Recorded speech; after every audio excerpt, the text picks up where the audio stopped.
luego la publicamos en YouTube para que todos tengan acceso.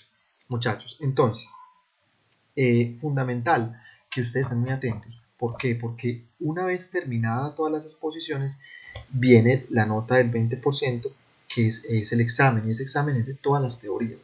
En la medida en que cada equipo va exponiendo, yo al final hago una retroalimentación, yo luego les voy a mandar unos documentos para que lean, pero al final ustedes deben saber muy bien las teorías, son muchas. Claramente lo que nos va a interesar a nosotros en cada una de las teorías es lo básico. No nos va a interesar, muchachos, realmente la historia del creador o una cantidad de cosas, no, pero sí que de cada una de las teorías podamos sacar lo más importante. En la administración, muchachos, entonces vivimos durante y estamos viendo la tercera era de la administración. En su momento apareció de 1900 a 1000. Eso es fundamental que lo tengan en cuenta. Tomen nota, o igual las diapositivas. Yo se las. No, esas diapositivas no se las comparto. Estas no se las comparto, entonces para que por favor tomen nota. Igual va a quedar el video grabado, ¿cierto? Muchachos, fundamental entonces. La administración se dividió en 3 momentos. La era clásica, ¿cierto? También llamada la era industrial, que se da entre 1900 y 1950. Luego aparece la era neoclásica, que se da entre 1950 y 1990. Y en este momento, después de 1990, acá tengo un error, muchachos, que voy a corregir de una vez. Me disculpan, acá 1990. Y después de 1990, entonces pasamos a la era de la información. Entonces, la administración se divide en 3 eras: era clásica, era neoclásica y era de la información. La era clásica, ¿por qué o en cuáles fueron sus principales características? En ese momento, muchachos, digamos que los cambios a nivel industrial eran muy pocos. Finalmente, apenas se iniciaba la industrialización con la llegada de las máquinas y demás, lo que hablábamos la semana pasada. Adicional a eso, había poco cambio. ¿Por qué poco cambio? De hecho, las personas, por ejemplo, que entraban a trabajar eran personas que duraban casi toda la vida. A ustedes de pronto en algún momento les tocó sus abuelos, etcétera, que trabajaron en una empresa y trabajaron muchos años, ¿cierto? Entonces, en esa época llamada la era clásica de la administración, apenas empieza a industrializarse las pequeñas empresas, está caracterizada por el poco cambio, lo que significa mucha estabilidad y certeza. Casi que las personas que llegaban a una empresa sabían que iban a quedarse ahí durante toda su vida, ¿cierto? Y había previsibilidad. ¿Qué quiere decir eso? Previsibilidad es cuando yo sé qué va a pasar, yo puedo prever. Entonces, como eran épocas de muy poco cambio, era muy fácil yo prever lo que iba a pasar. Entonces yo, por ejemplo, sabía que el siguiente mes iba a vender 100 unidades y no iba a vender más. Hoy, por ejemplo, muchachos, no hablamos de eso. Hoy hablamos de imprevisibilidad. ¿Pero por qué? Porque estamos en un mundo que cambia todos los días y que usted puede vender mucho, mañana vender muy poco o quizá no vender nada, ¿cierto? Esa era la era clásica. Pasamos a la era neoclásica. En la era neoclásica, entonces, que se da entre 1950 y 1990, se da después de la Segunda Guerra Mundial, lo que provoca que el desarrollo industrial se acelere. En la medida en que se aceleran las grandes industrias, aumenta el cambio, lo que implica que ya las personas en las empresas no son vitalicias, sino que fácilmente usted puede estar empleado hoy y en 1 o 2 meses no estarlo, ¿cierto? Ya los cargos no le pertenecen a una persona, sino que son de la empresa, y por eso todos los empleados de las empresas somos simplemente transitorios y no nos quedamos ahí para toda la vida. Quisiéramos hoy que eso se repitiera, pero pues eso no pasa. Y por último, la era de la información, que se da en nuestras épocas. La era de la información, muchachos, es la era de los servicios, de las tecnologías de información y comunicación. Se acelera el cambio, lo que implica que hoy estamos en un mundo que, si bien primero era compleja, por ahí me preguntan que dice, pasa la grabación. Si yo la monto en YouTube y se las comparto. Muchachos, entonces, si era complejo manejar y tomar decisiones en un momento como la era clásica y neoclásica, en la era de la información hay mucho más cambio. Hoy se habla de productividad. Productividad significa hacer más con menos, ¿cierto? Se habla de calidad, y hablar de calidad significa hablar de cómo yo cómo puedo hacer para satisfacer las necesidades de mis clientes, y eso es algo que ya hemos hablado en clase y es muy complejo. Cada una de esas eras, muchachos, en cada una de esas eras se dieron diferentes teorías, ¿cierto?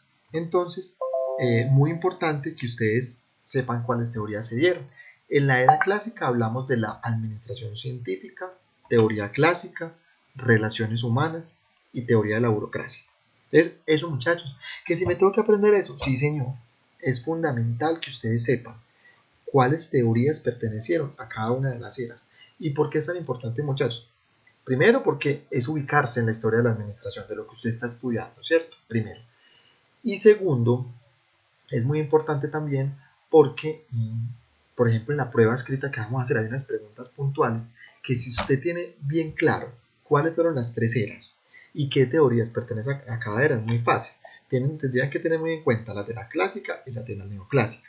Todas las de la era de la información no son teorías, porque a partir de 1990 no aparecen más lo que son las teorías, sino que a partir de 1990, muchachos, ya se dan, son tendencias modernas de la administración. Entonces, ¿qué vamos a ver acá? Voy a ir mostrando acá. ¿Qué vamos a ver acá? Puntero. Como tal, en la era clásica tenemos teoría científica, teoría clásica, relaciones humanas y teoría de la burocracia. A nivel de la era neoclásica, entonces tenemos teoría neoclásica. Esa teoría no la vamos a ver acá en las exposiciones, ¿cierto? ¿Por qué? Porque es toda la era como tal, entonces no lo considero oportuno. Vamos a ver teoría estructuralista, teoría del comportamiento, teoría de sistemas, teoría de contingencias y teoría matemática. Una vez ustedes hagan su exposición, finalicen las tres semanas de exposición, vamos entonces a ver era de la información, que son todas las tendencias modernas de la administración. Tendencias modernas de la administración como calidad total, just in time, que dicen, etcétera, etcétera, ¿cierto?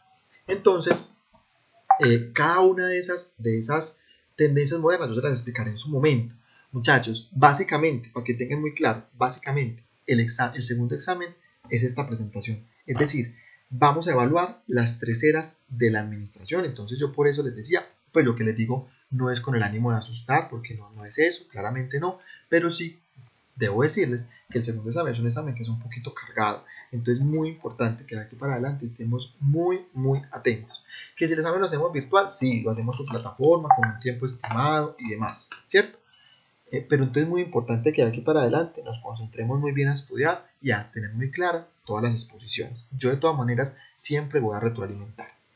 Esto lo voy a avanzar, muchachos, esto lo hacemos más adelante cuando ya veamos los repasos, que esto nos va a servir es como un repaso. Y vamos entonces en este momento a iniciar con la exposición de la compañera María Camila, ¿cierto? Ella entonces le pedimos el favor que prenda el micrófono. Yo en este momento voy a dejar de presentar y aprovecho también a verificar quiénes han llegado en este momento que les puse ahorita falta para que quedemos listos. Juliana Gómez llegó. Sí, profe, aquí estoy. Juliana. Nayibe llegó.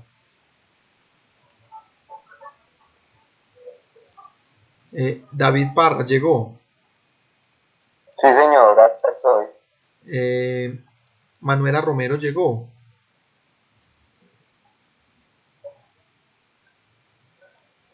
Profe, Manuela sí ya llegó. Yo ya le estaba escribiendo los mensajes. Listo. Solamente no ha llegado el Nayibe. Muchachos, entonces, ¿alguna duda con respecto a lo que les acabo de contar acá? Básicamente, en resumen, la teoría general de la administración se divide en tres momentos: era clásica, neoclásica y era de la información. Hay unas características fundamentales de cada era y cada era tuvo unas teorías principales, tuvo unas teorías que se dieron en su momento. La era clásica entonces tuvo teoría científica, clásica, relaciones humanas y burocracia, y neoclásica tuvo estructuralista, comportamiento, sistemas, contingencias y matemáticas. Y estas las exposiciones que ustedes van a hacer y ese recorrido histórico que vamos a ir haciendo y yo les voy a ir aportando.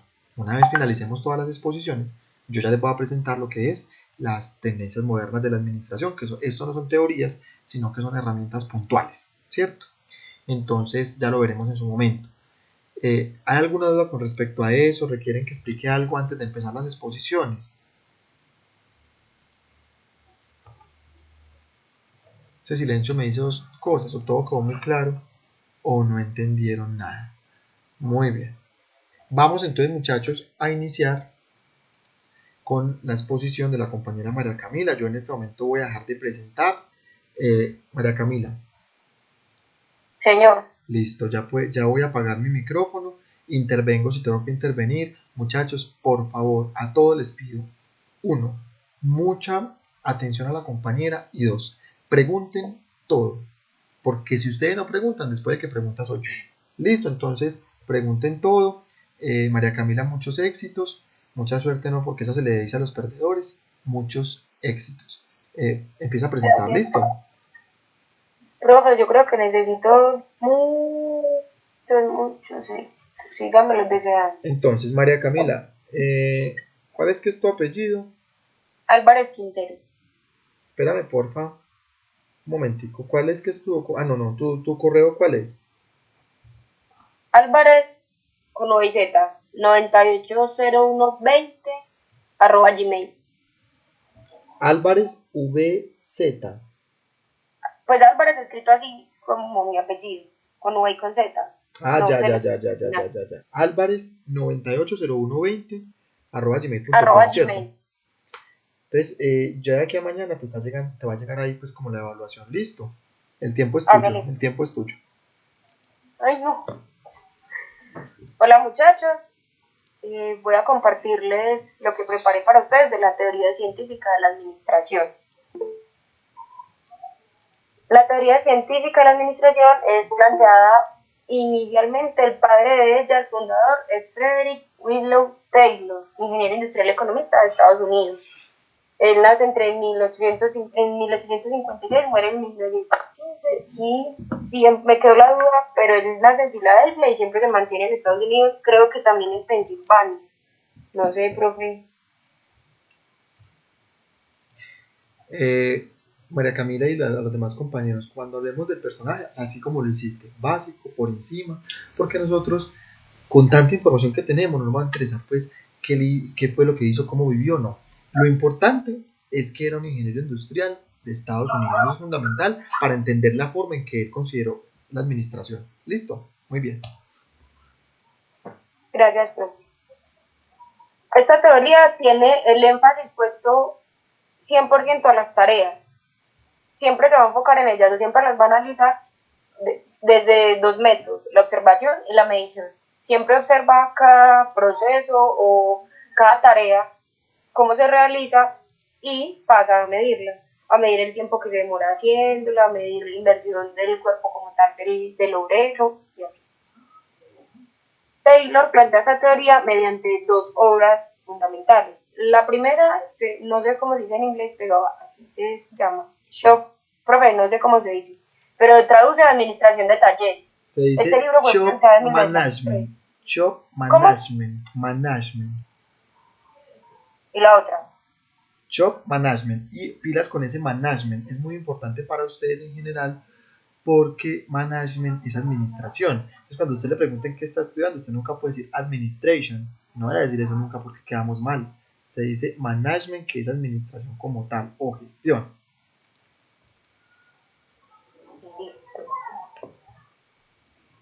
Y su segunda obra son los principios de la administración científica como tal, que son planteados y publicados en 1911. La primera teoría, como ya les había dicho, se preocupa por las técnicas de racionalización del trabajo del obrero a través del estudio de tiempos y movimientos. Ella se va a centrar o va a expresar siempre el suceso de cómo lo hace. Bueno, espere, yo los ubico. En esa época, normalmente los patrones o los jefes de la empresa estaban enfocados puntualmente en pagar poco por la inversión. O sea, pagar muy poquito por la obra que se hiciera, por la pieza o por el tiempo que se elaborara. En ese entonces se pagaba por pieza o por el tiempo. Entonces ahí cuando empiezan a esa forma de pago, los obreros pasan a entender que tienen que buscar cómo ganar un poquito más. Entonces empiezan a gastarse un poco más de tiempo en la producción de una sola obra, de una sola pieza de algo en especial. Entonces la obra expresa todo, pues todos los planteamientos de la siguiente forma: pago de salarios altos y bajos costos unitarios de producción. Esa era la finalidad, allá quería llegar la obra, a hacer una buena remuneración, siempre y cuando el patrón pues también tuviera una inversión baja en lo que fuera el pago de las piezas como tal.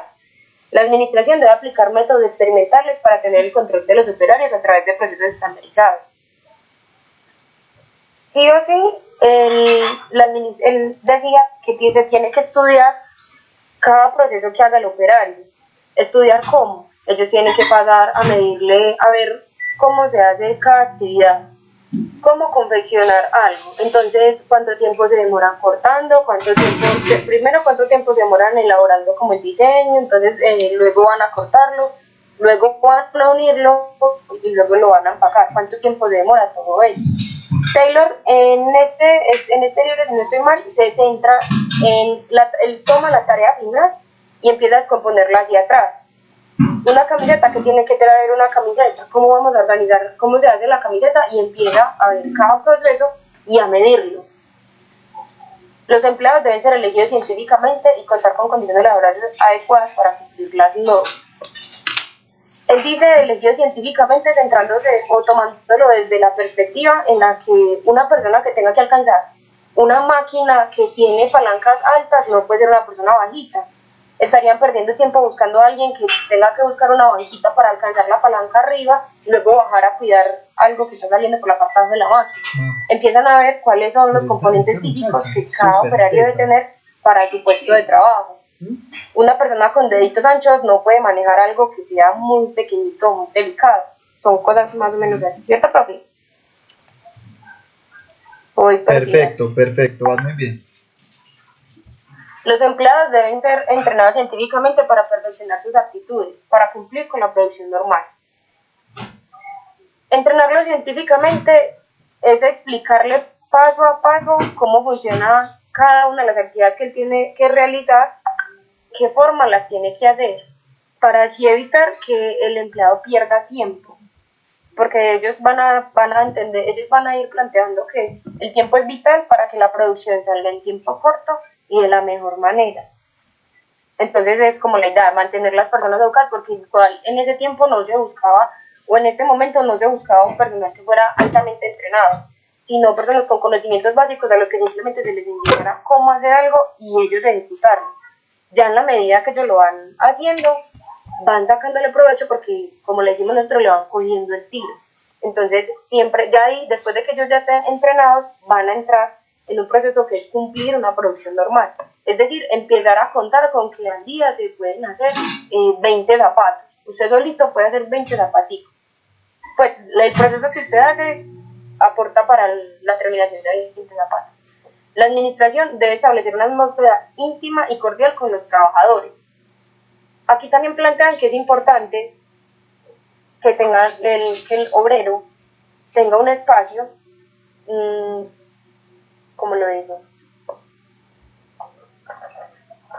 No sé, que la gerencia, los jefes estén de acuerdo, que puedan entablar conversaciones, tener buenas relaciones. ¿Me equivoco, profe? A ver, muchachos, digamos que como para ir aterrizando hasta donde vamos en este momento, cuando hablamos de la teoría científica estamos hablando de la necesidad de medir cada cosa que hace el empleado. Entonces hasta ahora eso nos ha quedado claro, pero pilas ahí María Camila con no ir a tocar el ámbito personal, porque la teoría científica no considera al ser humano como tal, sino que lo considera como una máquina, que eso es fundamental. Ajá. Que a todos les quede muy claro. La teoría científica considera al hombre como parte de la máquina, y eso es una de las formas de administrar más erróneas de la historia, pero en su momento pues funcionó. Gracias, profe. De ahí pasamos entonces a ver los principios de la administración científica. La racionalización del trabajo productivo deberá estar acompañado por una estructura general de la empresa que hiciese coherente la aplicación de sus principios. Es decir, nosotros vamos a racionalizar cada una de las tareas que cada operario tiene que realizar, pero entonces la estructura de la empresa debe permitir que ese análisis fluya, sea coherente, se apoye y esté todo por completo ahí. Pues que cada engranaje cumpla la finalidad para la que está. Taylor en ese libro plantea que las empresas de esa época tenían tres males puntuales. Uno era la holgazanería sistemática y la holgazanería sistemática. Dale, vas bien. Ay, no, estoy súper enredada. Él plantea que se puede dar a cualquiera de estas tres razones. Error difundido entre los trabajadores, que era más o menos como que ellos pensaban que producir de más podía causar a largo plazo desempleo. Entonces, ¿qué decían ellos? No, si hago demasiado, pues de pronto para mañana no va a haber trabajo, no, hagamos despaciecito. El sistema deficiente de administración. La administración podía disminuir ¿cómo lo explico? No sé,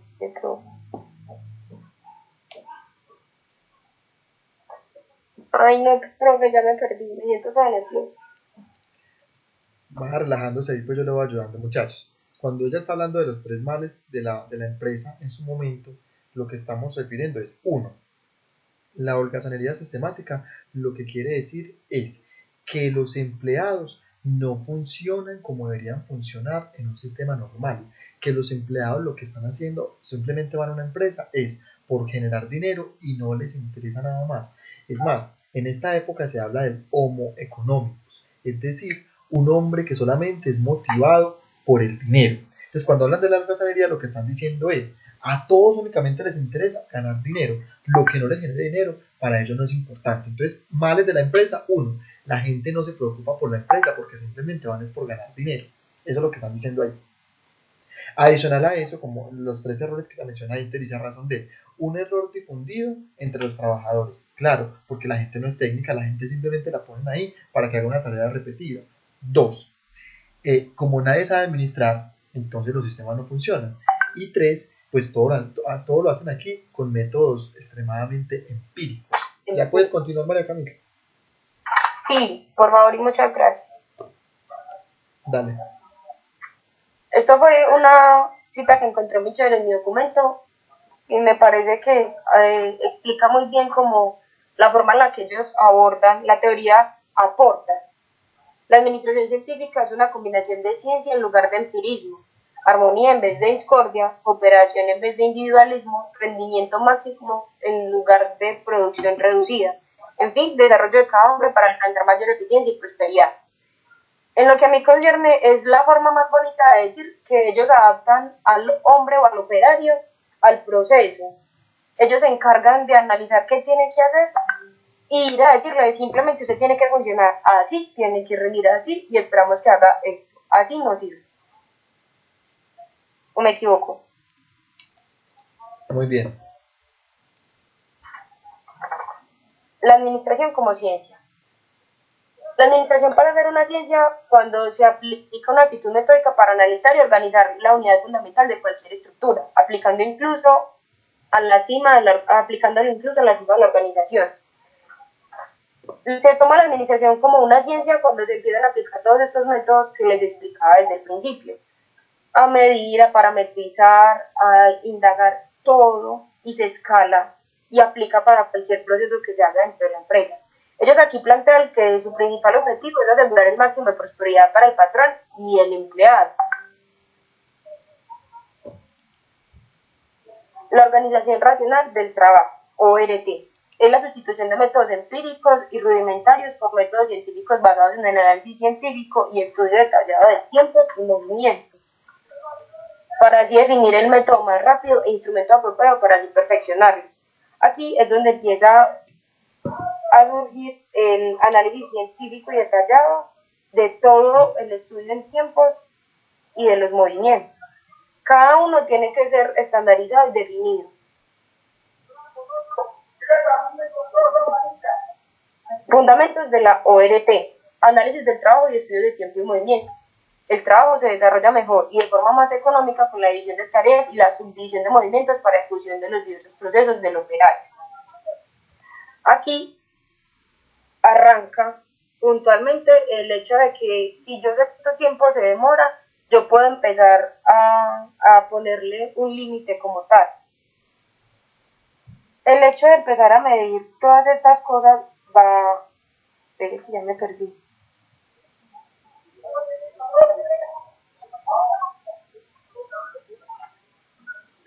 Ay, creo que ya me perdí. Ay. Y las que recuerden que ustedes no recurren ni a la memoria ni recurren a leer lo que están haciendo. Ustedes ya prepararon y están contándonos una historia, así que tranquilos y nos sigue contando esta historia que está chévere. Ay, no, pero si yo supiera el estrés que tengo. Discúlpeme, por favor, muchachos, qué pena con ustedes, pero hace rato me exponía. Tranquilo. Este primer análisis, bueno, estudio de la fatiga humana. Resulta que ellos determinan que el cansancio del operario siempre va a generar una pérdida. Es decir, ellos, lo que les decía ahorita, si el operario tiene que empezar a realizar movimientos como buscar algo con que apoyarse y cosas así, va a ir generándole a él un cansancio adicional. El estudio de la fatiga humana se hace con 3 finalidades fundamentales o principales. Evitar los movimientos inútiles en la ejecución de la tarea. Ejecutar los movimientos con mayor economía posible. Economía se traduce también a la economía en tiempo y a la economía energética de cada persona, o sea, del cuerpo, y dar la secuencia apropiada a los movimientos. O sea, que todo lo que usted haga sí sea coherente, si esté dentro del proceso que usted debería hacer. División del trabajo y especialización del operario. Cada operario debe volverse especialista en la ejecución de una sola tarea para ser más productivo. Ellos decían que si usted se especializa en poner la tapita a la botella y enroscarla por completo hasta que cierre, entonces la tarea que usted va a ser excelente, usted va a ser muy ágil, va a rendir y va a encontrar de una u otra forma, va a llegar a un punto en el que cerrar la tapita va a ser la mejor parte de la operación que usted va a aportar. Usted es ágil, usted no sirve para cerrar la tapita. María Camila, entonces si hasta este momento vamos como dando un breve resumen en qué estamos. Cuando hablamos de la teoría científica, hablamos, muchachos, de una teoría enfocada netamente en las tareas. ¿Qué supone eso? Supone que el operario solamente sirve para una tarea puntual y nada más. Entonces vamos a volver porfa, María Camila, 2 diapositivas hasta la primera. Entonces cuando hablamos de la ORT, ¿en qué fundamentó Frederick Taylor toda su estructura o su estrategia de administración en la organización racional del trabajo? Él decía que cuando uno empieza a tomar la administración como una ciencia y aplica método científico, ¿cierto? Entonces, la administración o las empresas pueden realmente funcionar. Entonces vamos con la primera característica de la organización racional. Entonces, lo primero es, cuando yo tengo un empleado a cargo, lo primero es analicemos el puesto de él y estudiemos los tiempos y los movimientos. Es decir, para que un empleado sea altamente eficiente, ese empleado, yo tengo que tener la capacidad de saber ese empleado hasta cuántos movimientos manos puede hacer. Entonces, ustedes ven que hoy las grandes empresas, todas las empresas hoy trabajan con estudio de tiempos y movimientos. Usted hoy va a una empresa como Noel, como cualquiera de esas, y les pregunta a sus operarios cómo funciona. ¿Usted cuántas galletas puede hacer por minuto? Entonces dicen, podemos hacer por minuto 1000 galletas, estoy suponiendo. Pero eso responde a que a un estudio de tiempos y movimientos en el que se identificó previamente que de acuerdo a la máquina que se tiene, de acuerdo al operario que se tiene, usted en un minuto puede hacer la cantidad de galletas que está diciendo. O por ejemplo, como les contaba la semana pasada, hay una empresa en Caldas, y casi que todas las empresas que hacen arepas, como es una producción artesanal, allá también tienen estudio de tiempos y movimientos. Entonces estudian específicamente, por ejemplo, hasta cuántos movimientos mano-hombre puede hacer la persona. Entonces le dicen, usted puede hacer 3 movimientos de mano para hacer una arepa o para hacer tantas arepas por minuto. Y eso responde a unos estudios previos. Eso, muchachos, hoy todavía sigue operando y es la única forma en que las empresas pueden generar pronósticos y proyecciones de producción y de ventas, ¿cierto? Vamos a la segunda característica, por favor, María Camila. Lo otro es, cuando yo estudio la fatiga humana, entonces identifico que esa persona puede parar determinado tiempo. Por eso ustedes ven que muchas empresas dicen, el empleado llega a trabajar a las 6 de la mañana, va a descanso a las 9:15 y descansa 15 minutos. Eso responde a un estudio previo de fatiga humana. ¿Para qué? Para que la persona en el tiempo que esté trabajando sea muy útil, entonces, y no pierda tiempo, y que el único tiempo que tiene descanso, digamos que sea 15 o 20 minutos, lo aproveche, pero que el resto del tiempo sea trabajando. Se llama estudio de fatiga humana. Claramente, muchachos, esto es algo negativo de alguna manera, porque es considerar a la persona como una máquina, es decir, la persona no siente, la persona no conoce amigos, la persona no puede tener compañeros, la persona llega a la empresa única y exclusivamente a trabajar. Profe, ellos aquí también consideraban que la fatiga era importantísimo, una parte, algo que jugaba muy en contra, porque estar cansado reducía siempre la eficiencia. Eso, pero ¿sabe qué es lo gracioso de esto, María Camila y compañeros? Que el tema era que ellos hablaban de que estar cansados podía reducir la productividad, pero las jornadas eran muy largas, eran jornadas de 14, 16 horas, porque finalmente la gente no No era trabajaba, coherente. la gente trabajaba simplemente por dinero, y entonces como usted quiere dinero, trabaje más, y no se pensaba en el ser humano. Además, muchachos, porque la composición familiar en su momento era una composición familiar muy diferente a la de hoy.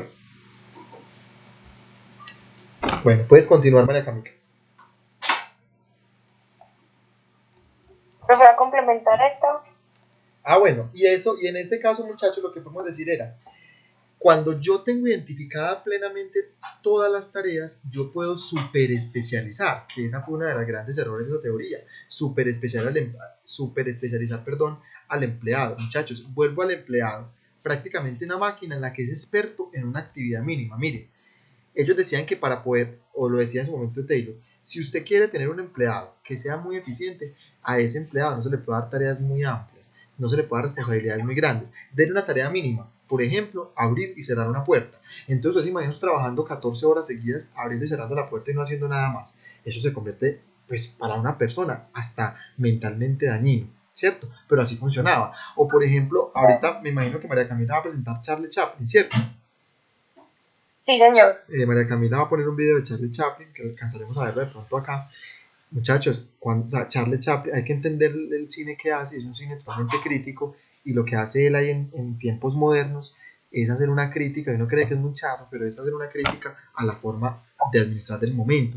Él era un operario que trabajaba en una empresa apretando tornillos. Su única función era apretar tornillos, y entonces pasaba largas jornadas apretando tornillos. De hecho, ahí él es un poco exagerado, porque ahí en medio del cine él muestra que hasta inventan una máquina para que les dé la comida, cosa pues que no pasa, pero es una crítica de lo que ocurría en su momento. Y ellos se iban para la casa y prácticamente quedaban como obsesionados con el trabajo, porque se volvían parte de las máquinas. Profe, incluso cuando él suelta la banda en la que él aprieta los tornillos, sale muy chistoso porque él hace como si ya tuviera el movimiento de las manos dentro del cuerpo, como si fuera normal de mover las manos como si estuviera apretando sus tornillos. Él sale caminando así. Claro, y eso uno lo ve gracioso, pero realmente es una crítica a la administración del momento, a la forma de administración del momento. Cuando usted a la persona la olvida y considera que es una máquina, eso puede ocurrir. Sí. Bueno, continúa. Aquí plantea el diseño de cargos y tareas. Entonces, una tarea se entiende como la actividad ejecutada por alguien en el desarrollo de su trabajo dentro de una organización. Y el cargo es el conjunto de tareas ejecutadas de manera cíclica o repetitiva. Recordemos que entonces el planteamiento de ellos principal es siempre tener un orden lógico de todo. Esto permite ciertas ventajas. Admisión de empleados con calificación mínima y salarios mínimos. Una persona que no esté altamente calificada no va a demandar un salario elevado. Minimización de los costos de entrenamiento. Como son actividades tan mínimas o tan básicas, no hay que llevarlos o someterlos a un proceso especial de capacitación o de adaptación. Reducción de errores en la ejecución del trabajo. ¿Por qué? Porque usted ya trae un empleado que es súper especializado solamente en apretar los tornillos. Él que es lo único que necesita saber y tener claro hacia dónde gira el tornillo. Facilidad de supervisión. Permite que el supervisor puntualmente tenga un número pequeñito de personas a cargo. O al menos como esta persona solo aprieta tornillos, entonces yo solo tengo que ver si esta apretó el tornillo, que la actividad siguiente sea fácil de supervisar. En el momento en el que falla uno, pues la cadena tendría que entrar como entraría como a bajar la absorción. Aumento de la eficiencia del trabajador. Si él solo sabe apretar tornillos, él lo va a hacer día a día, creería que lo va a hacer cada día de una manera más alta. Pero adicional a eso también, muchachos, ¿qué genera el hecho de que superespecialicemos a un empleado? Genera que hayan muchos cargos. Entonces, contrato mucha gente, como es personal no cualificado, porque son tareas muy mínimas, les puedo pagar muy poco, ¿cierto? Entonces, tengo unos salarios muy bajos, y adicional a eso, pues entonces son muchos empleados haciendo tareas muy pequeñas. Entonces, pasaron de ser industrias ubicadas en pequeños terrenos, en casas y demás, de manera muy artesanal, a industrias con 100, 200, 300 empleados. Es más, siguiendo el tema de Charlie Chaplin, ellos, por ejemplo, ahí muestran en un momento en que los empleados están saliendo de la fábrica y salen y los convierten como en cerditos que están saliendo de una granja. Entonces, es una crítica, porque prácticamente los asignaban de la cantidad de personas que necesitaban para poder funcionar. Eso contrataban a Raimundo, todo el mundo simplemente venga a dar con la tarea mínima, trabaje muchas horas y gánese muy poquito, porque como usted no estudió.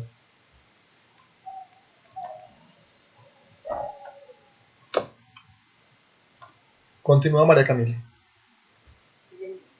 Incentivos salariales y premios por producción. Se consideran los reforzadores para el aumento de productividad de los operarios. A mayor producción, mayor remuneración salarial. Resulta que ellos cayeron en la cuenta de que un empleado que tuviera buen potencial y que fuera capaz de hacer bien su proceso o su operación, bajaba el rendimiento porque él veía que el que era malo o el que era lento también le pagaban lo mismo. Entonces aquí ellos traen como la idea de que listo, ya no les vamos a pagar por el tiempo que estén aquí metidos, sino por piezas. Usted hace poquito y le pago poquitas, pero usted hace una cantidad notable de piezas o de su proceso se hace con mucha eficiencia, pues rápido, lo hace bien, le vamos a pagar bien por la actividad que usted está haciendo, por la pieza que nos está entregando. Y así fue que ellos empezaron a dar esos incentivos. Concepto de homo económico. Ahí era lo que el profe decía ahorita, que es el hombre económico. Toda persona está motivada únicamente por las recompensas salariales y económicas y materiales. Ellos decían que el hombre está motivado o lo mueve el miedo al hambre y la necesidad del dinero para vivir. O sea, usted y yo creería, profe, que esto se mantiene, usted sabe que debe trabajar porque tiene unas responsabilidades económicas. Usted sabe que tiene que trabajar y tiene que producir para alguien o para usted mismo porque usted tiene que mercar, tiene que pagar sus servicios, quien no tiene una casa propia. Pues a ver, tú dices que crees que todavía, ya te voy a dar la palabra al compañero que iba a hablar. Tú dices que crees que todavía se ve. ¿Qué es lo que sucede? Cuando hablamos del concepto de homo económicos, estamos hablando de que al hombre sí y solo sí lo motiva el dinero, ¿cierto? Claro, nosotros hoy trabajamos por dinero, pero también la empresa y los jefes y los administradores hemos ido empezando a entender que es un ser humano. Entonces, por ejemplo, hoy usted tiene derecho a ir a la EPS, hoy usted tiene derecho a una calamidad doméstica, a una cantidad de cosas que antes no se podían porque lo consideramos parte de la máquina. Pero con el tiempo se fueron adquiriendo derechos y se fueron cambiando la forma de administrar hasta entender que el ser humano, así trabaje por dinero, el ser humano no puede desprenderse de su condición social, porque todos los seres humanos somos sociales. Entonces, más adelante, vamos a ver que por allá apareció Taylor, apareció Max Weber, apareció etcétera, y cada uno empezó a hacer unos aportes y decía, o apareció por ejemplo Douglas MacGregor, etcétera, y decía, no, venga, es que al ser humano hay que no solamente hay que darle recompensa económica, sino otro tipo. Entonces, mire que tú dices que sigue ocurriendo, sí sigue ocurriendo, pero a lo que vamos se ha transformado. No, lo que ocurre es que nosotros trabajamos por dinero, pero ese homo económico es que el empresario me ve a mí como un signo pesos, entonces me considero totalmente un signo peso. Entonces yo estoy en este momento sentado y estoy en mi jornada laboral, por ejemplo, y hago una llamada personal, entonces en su momento se consideraba signo pesos haciendo una llamada personal. Es decir, no me está generando a mi beneficio. Pérdida. Alguien iba a hablar por ahí algo con homo económicos, alguien iba a hacer una, creo que era Pedro, no sé quién iba a hacer un aporte.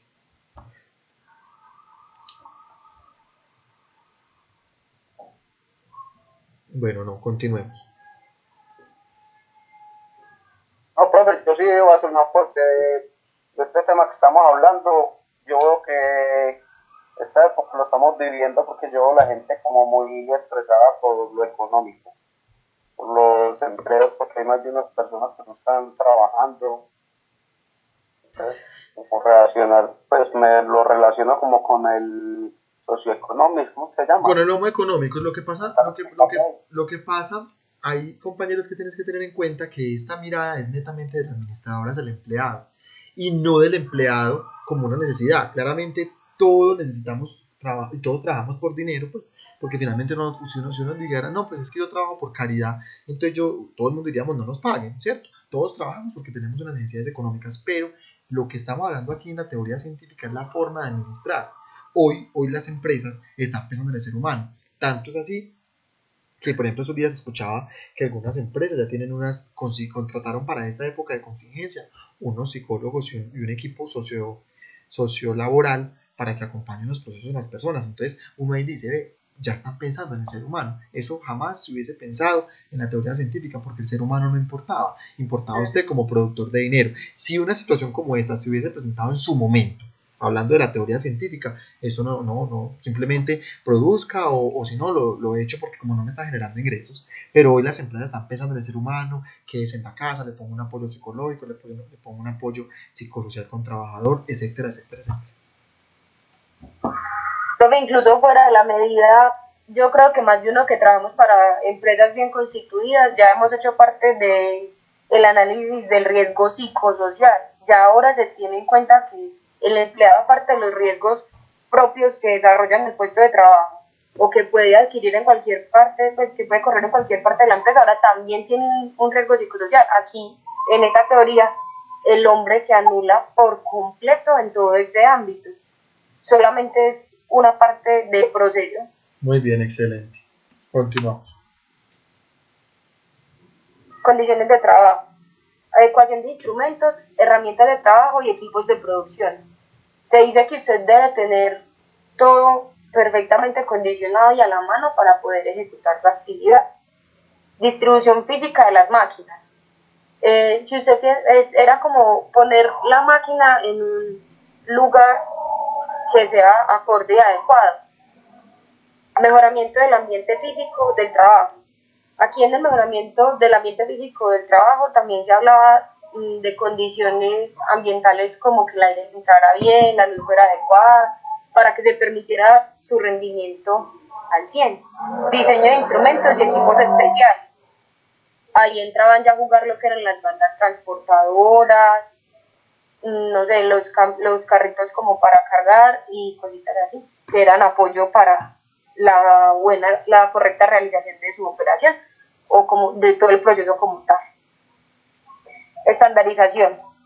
Estandarización de métodos y ejecución de procesos de trabajo, eliminando el desperdicio y aumentando la eficiencia. Se decía que saber tener la medición de usted qué necesita para hacer minimizaba la pérdida de tiempo, de materia prima, entre otros, y a fin de cuentas eso siempre iba a aumentar la eficiencia y iba, pues obviamente, a bajar la pérdida o inversión en plata. Supervisión funcional. Existencia de diversos supervisores especializados en determinada área, con autoridad funcional sobre los mismos subordinados. Es decir, yo soy la persona encargada de revisar que se aprieten bien los tornillos y hay otro que está encargado de ver que los tornillos estén bien puestos. Yo sé y controlo la puesta de tornillos y el otro de las tuerquitas, por así decirlo. Pero yo puedo decirle a los muchachos que están subordinados de las tuerquitas que están haciendo algo mal o viceversa. ¿Cierto, profe? Pues me perdí. Súper bien. Sí. Principios de la administración científica, según Taylor. El principio número 1, principio de planeación. Cambiar la improvisación por la ciencia mediante la planeación del método de trabajo. Él siempre va a tratar de anular cualquier método o forma de usted realizar su actividad, que sea empírica, que sea natural suya, que sea creatividad suya. Siempre usted se va a ceñir de lo que ya es estandarizado y dicho por ellos es la forma más correcta de hacerlo y puntualmente esa va a ser la más productiva. Principio de la preparación. Disponer y distribuir racionalmente las máquinas y los equipos de producción.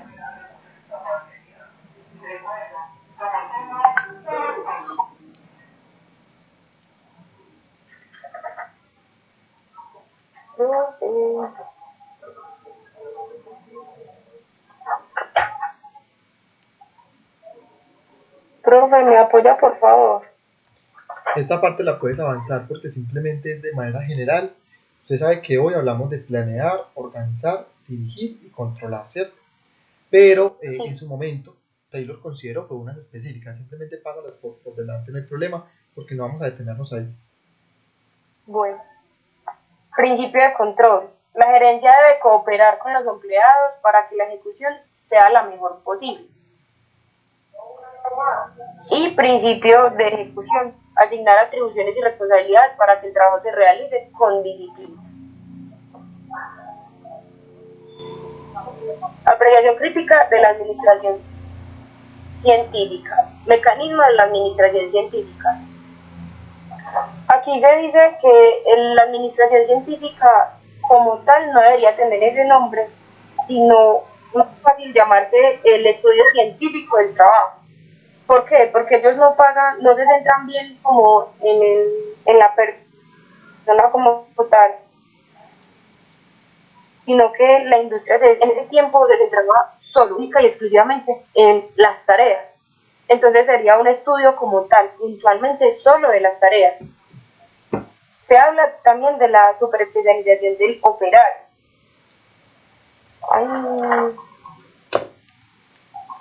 Era justo lo que les contaba hace un ratico, es que ya el operario se vuelve tan especialista en algo que no sirve para nada más. Muchachos, cuando usted a un empleado le da la oportunidad de aprender otras cosas, ese empleado le puede ser muy útil.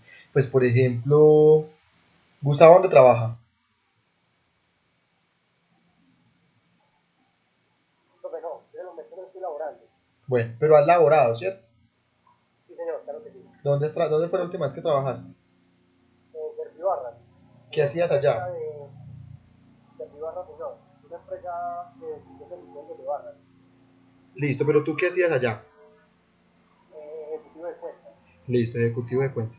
Entonces me esperan un momentico, porfa, que es que en este momento está sobrevolando el helicóptero del alcalde y están dando una información del coronavirus. Pues no es por escucharlo, sino porque no me deja escucharlos a ustedes. Denme un minutico que termine de pasar el señor alcalde por el techo de mi casa. Profe, tómete lo que quiera.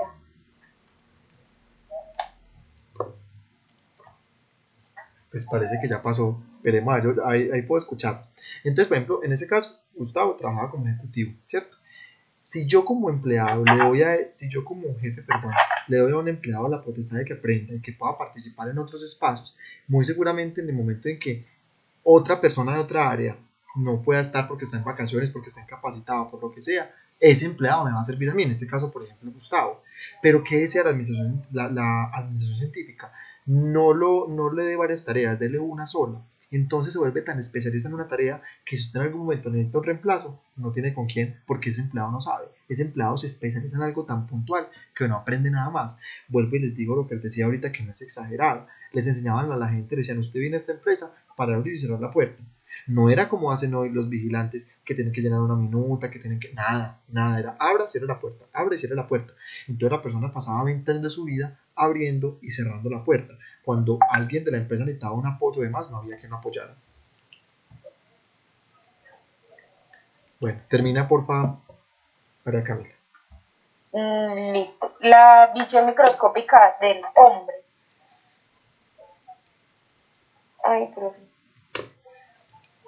Recuerde que lo que hacemos es que consideramos al hombre como alguien sumamente mínimo. Mira, la teoría científica lo que dice es, usted, hombre, usted no piensa, usted viene aquí a producir y punto. Eso es la visión microscópica del hombre. Considerarlo tan diminuto que no es capaz de pensar ni de generar conocimiento. La falta de la comprobación científica. A ellos se les criticó demasiado de que ellos quisieran simplemente decir que ya tienen una teoría científica y nombrarla como científica cuando muchas de las teorías de ellos no habían sido comprobadas completamente. solamente eran como proposiciones y principios que ellos tenían concebidos. Enfoque incompleto de la organización. Ellos dicen que es un enfoque incompleto, se determina que es un enfoque incompleto de la organización porque ellos como tal se los descentraron en las tareas, no tomaron en cuenta la vida social interna que se pudiera producir dentro de la empresa como tal. Limitación del campo de aplicación. Solamente se centraron en los problemas o en todos los sucesos que estuvieran directamente relacionados con la producción de la fábrica. Más no vieron como los otros ámbitos que habían importantes en toda la empresa. Ámbitos como el financiero, el comercial, las relaciones con proveedores, no. Esta teoría solo estudia el hecho de las tareas y cómo se desenvuelven dentro de la empresa. Dice que tiene un enfoque prescriptivo y normativo. Es decir, que el ser humano responde única y exclusivamente a normas. Entonces, cuando yo quiero que el ser humano trabaje, dele normas y dele normas y dele normas, pero nunca le dé a él también unos, o sea, asígnele deberes, pero no le dé derechos. Enfoque de sistemas cerrados. Ellos solo se enfocaron a lo que pasaba dentro de la empresa y no se tomaron la precaución de ver qué sucedía alrededor. Era lo que el profe en clases pasadas nos mentaba como la mano invisible. Usted no se puede entrar solo dentro de usted mismo, pues dentro de su empresa, porque usted tiene que jugar también con cosas que están pasando al alrededor. Y la administración como pionera. Ellos, pues aquí a la conclusión o al finalizar, se le atribuyen cosas como que ellos hayan sido los primeros en darle un análisis científico y estandarizado a los procesos productivos para el aumento de la productividad y la eficiencia. Ellos lograron o aumentaron muchísimo el éxito en las primeras empresas que se crearon, porque de una u otra forma eso aportó al crecimiento. Si bien no fue en este momento no es la mejor, para la época funcionó. Sí, perfecto. Y ya. ¿Terminaste? Y ya entraría entonces el video pro. ¿Alguien tiene alguna duda, muchachos? ¿Alguna duda o ese silencio que me dice que todo quedó muy claro? O los enredé más de lo que creía. Yo sí tengo una pregunta bien interesante.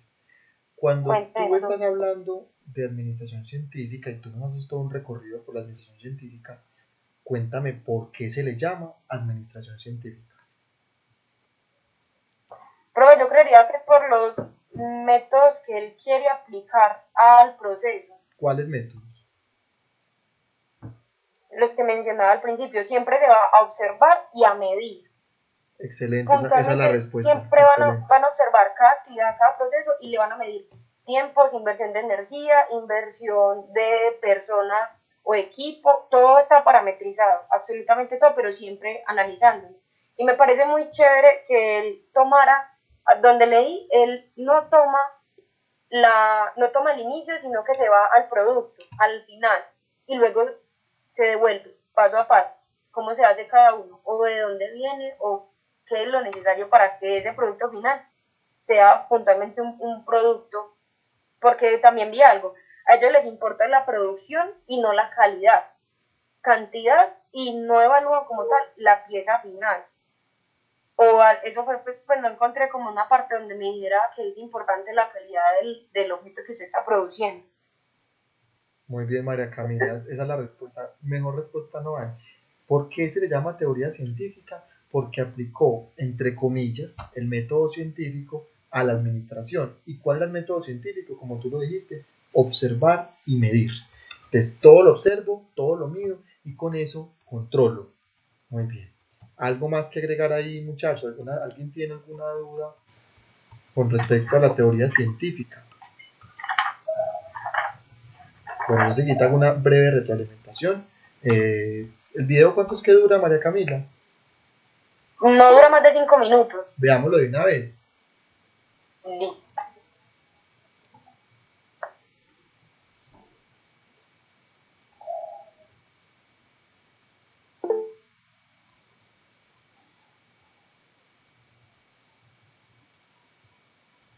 Sí te da.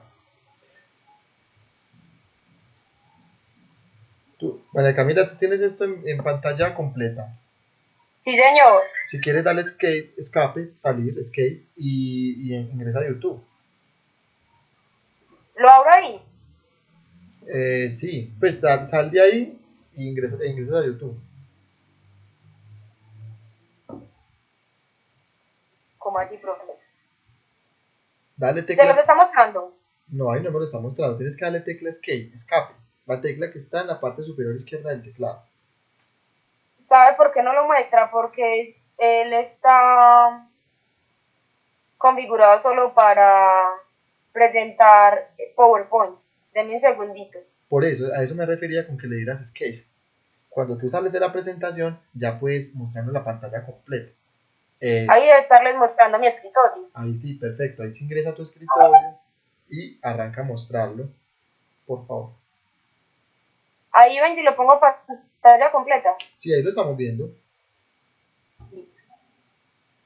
¿No tiene volumen? ¿O no se escucha el volumen? ¿Sí se oye? No. No, no se escuchan. Bueno, igual, pues a Charlie Chaplin tampoco tenemos que escucharlo. Ustedes saben que, Bro, que Charlie Chaplin tampoco habla. o si quieres se los pongo porque yo lo tenía descargado en el celular, solo para el audio. Si quieren lo ponen en el grupo, muchachos. Realmente este video es muy corto, pero si quieren póngalo ahí un momentico. Déjenlo ahí rodar un momentico.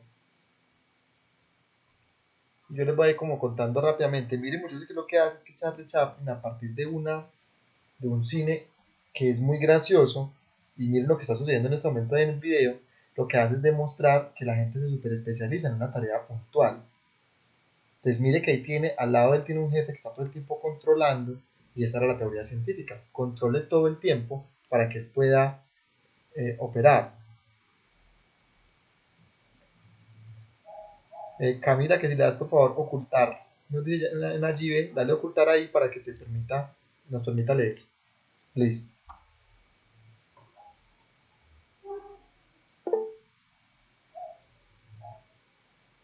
O sea, miren que, la crítica que le está haciendo ahí es que hasta cualquier cosa mínima que lo haga desconcentrar puede parar la producción. Entonces, cada uno tiene una tarea muy puntual y mire que la tarea es muy mínima porque la tarea que tienen ahí es muy mínima. Mire él en este momento cómo acaba de atrasar toda la producción completa y les toca llevar a pararla y todo está completamente medido. Entonces, mire que son muchas personas en una banda transportadora.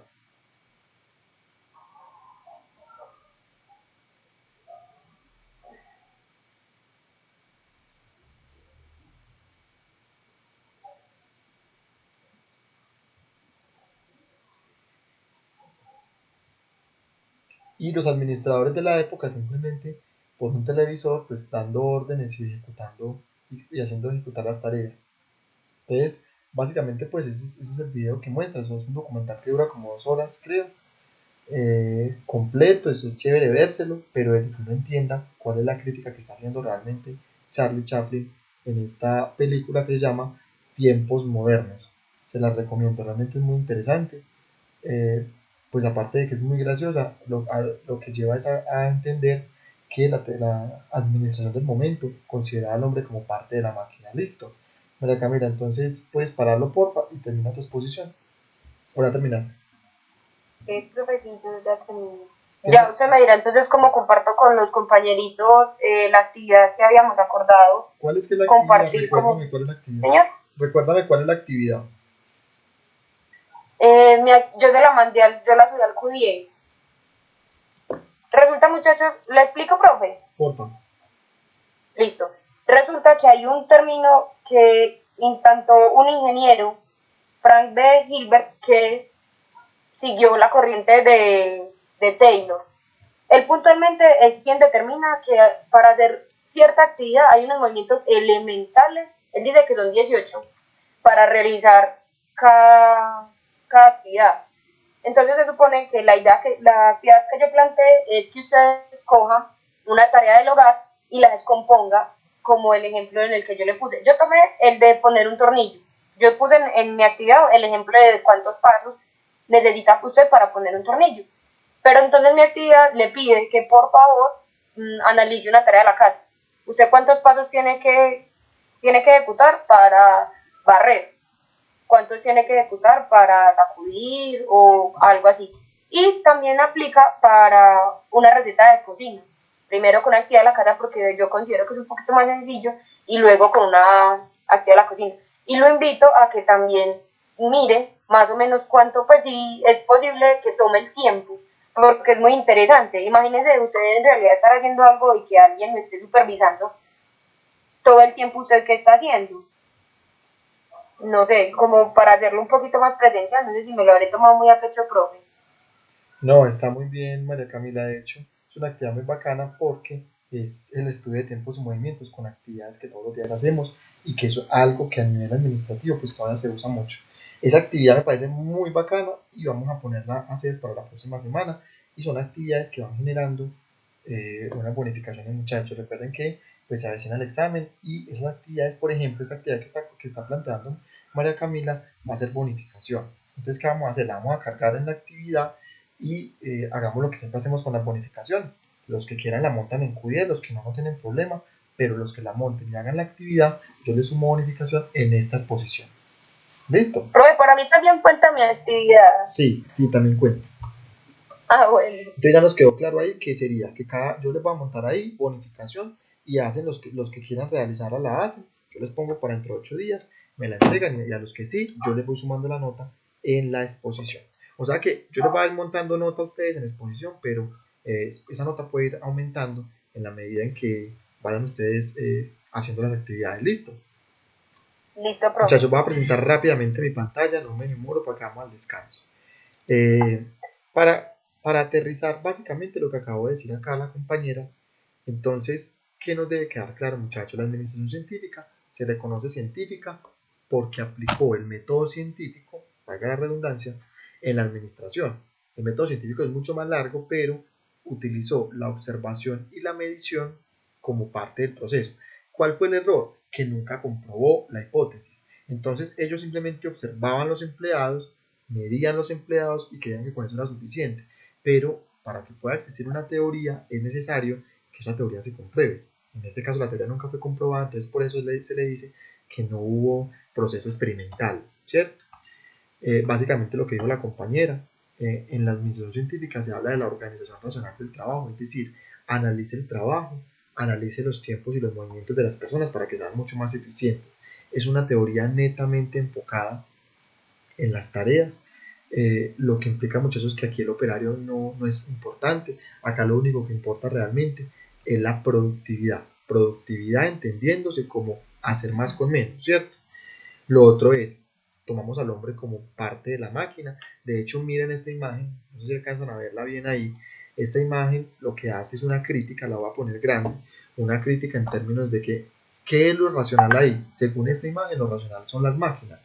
Entonces, cómo el hombre no es importante, sino que el hombre pasa a ser un ayudante de la máquina y no la máquina ayudarle al hombre, ¿cierto? Fue una manera de ver la administración, ¿cierto? Su principal exponente fue Frederick Taylor. Yo voy a pasar esto por acá. En su momento apareció el señor Henry Gann. Hoy, por ejemplo, ustedes ven que en el CETI todos los profes tenemos que publicar diagrama de Gann y eso no es gratuito. Fue en su momento Henry Gann quien dijo que para que las tareas se pudiesen ejecutar era necesario crear un cronograma para ir llevando el cumplimiento. Y hoy todavía en todas las empresas se maneja este diagrama, ¿cierto? Hubo otros exponentes que voy a pasar y simplemente no a la crítica. La administración científica fue muy criticada por tomar al hombre como parte de la máquina, por super especializar en una tarea, en olvidarse de que es un ser humano, en olvidarse de que el ser humano se relaciona con otros, ¿cierto? En ver al hombre como una parte muy pequeña, minúscula de una empresa y adicional a eso, en que, como decía ahorita María Camila, se enfocó netamente en el interior de la empresa, olvidó que la empresa funciona en un ambiente y que afuera hay un entorno, ¿cierto? Al que debe responder. Casi todas las teorías, muchachos, no, casi no, todas las teorías de la era clásica son de enfoque cerrado, es decir, olvidan que hacia afuera existe un entorno, un ambiente, ¿cierto? Básicamente, esa es la teoría. Yo creo que considero que María Camila hizo una excelente exposición, hizo un recorrido bastante interesante por la teoría. No sé si de pronto existe alguna duda con respecto a esto, no sé si de pronto existe, si alguien tiene dudas me dice, María Camila, tengo el volumen en cero, no, yo tengo el volumen bien. No, profe, usted tiene el volumen bien. Yo cerré mi micrófono. Ellos se referían era a que cuando ya usted me dijo que no están escuchando nada, yo quité todo el volumen porque yo que me iba a escuchar, quedar escuchando aquí esa bulla sola en vez de escuchar su explicación. Ah, bueno, listo, muchachos. ¿Alguien tiene alguna duda? O todo, si alguien tiene duda, me dice en este momento y vamos a ir retroalimentando. Ya sabemos la actividad que hay que hacer. Entonces vamos a hacer una cosa. Vamos a parar un ratico. Paremos unos 25 minutos. Veámonos faltando 5 para las 8 de nuevo y continuamos con la segunda exposición. ¿Listo? Entonces, ustedes me dirán, yo voy a suspender el micrófono. Creo que todos podemos suspender el micrófono para que quedemos conectados y ya cada uno de sus actividades y nos vemos enseguida. Listo, nos vemos faltando 5. Faltando 5 arrancamos. Pero entonces nos salgamos para quedar aquí todos en función. Enseguida hablamos, muchachos.